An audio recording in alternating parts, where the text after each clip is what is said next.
Praise the Lord. இந்த நாளின் தியானத்துக்கான வசனம் எபிரேயர் புத்தகம் 4ஆம் அதிகாரம் 9ஆம் வசனம். தேவனுடைய ஜனங்களுக்கு இளைப்பாறுகிற காலம் இனி வருகிறதா இருக்கிறது. ஆண்டவருக்கு மகிமை உண்டாவதாக. பாருங்க, அடிக்கிற வெயில்ல இப்படி ஒரு நல்ல இடம் எவ்வளவு ஒரு பெரிய சந்தோஷத்தை கொடுக்குது. அந்த மாதிரி தான் தேவனாகிய கர்த்தர் நமக்கு ஒரு இளைப்பாறுதலை தருகிறவர்.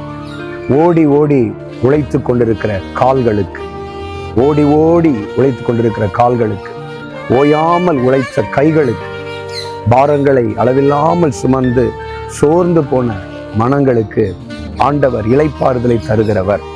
நீ ஆண்டவர் சமூகத்துக்கு வந்து அவருடைய சமூகத்தில் உட்கார்ந்தீங்கன்னு சொன்னால் நிச்சயமாய் உங்களுக்கு ஒரு விலையேற பெற்ற இளைப்பாறுதல் கிடைக்கும். இளைப்பாறுதல் தான் நம்முடைய இந்த டென்ஷன் நிறைஞ்ச இந்த காலகட்டங்களில் நமக்கு மிக அவசியமான ஒன்று. இந்த இளைப்பாறுதல் இல்லைன்னு சொன்னால் நம்ம எல்லாம் பர்ஸ்ட் ஆகிடுவோம். ஸோ கர்த்தர் என்ன செய்கிறாருன்னு சொன்னால் தன்னுடைய ஜனத்துக்கு இளைப்பாறுதலை தருகிறார். இந்த நாளிலே ஆண்டவர் உங்கள் வாழ்க்கைக்கு, உங்களுக்கு, உங்கள் குடும்பத்துக்கு ஒரு நல்ல இளைப்பாறுதலை தருவார். God bless you.